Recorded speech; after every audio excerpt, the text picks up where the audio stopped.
బ్రహ్మణా నిర్మితం పూర్వం కిరీటం రత్నశోభితం అభిషిక్తపురాయేణ మనుస్తం దీప్తతేజసం తస్యాన్యవాయే నాభిషేచితాః సభాయాం హేమక్లుప్తాయాం శోభితాయాం మహాదనైః రత్నైర్నానావిధైశ్చైవ చిత్రితాయాం సుశోభనైః నానారత్నమయే పీఠే కల్పయిత్వా యథావిధి కిరీటేన తతః పశ్చాద్వసిష్ఠేన మహాత్మన ఋత్విగ్భిర్భూషణైశ్చైవ సమయోక్షత రాఘవః. వాల్మీకి రామాయణంలో ఈ సందర్భం చరిత్ర పుటల్లో నిలిచిపోతుంది. శ్రీరామ పట్టాభిషేకం.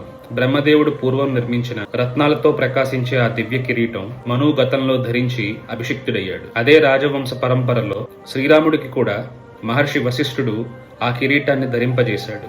అంటే ఇది కేవలం ఒక రాజు పట్టాభిషేకం మాత్రమే కాదు, వచ్చిన దివ్య రాజధర్మ పరంపర. కానీ శ్రీరాముడు ధరించిన ఈ కిరీటం కృష్ణుడు పుట్టినప్పుడు ఉన్న కిరీటం ఒకటి కాదు.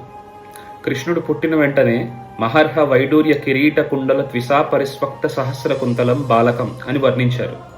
కానీ ఆ కిరీటం వేరు, రాముడి కిరీటం వేరు. సర్వే జనా సుఖినో భవంతు, సమస్త లోకాన్ సుఖినో భవంతు. ఓం నమః శివాయ.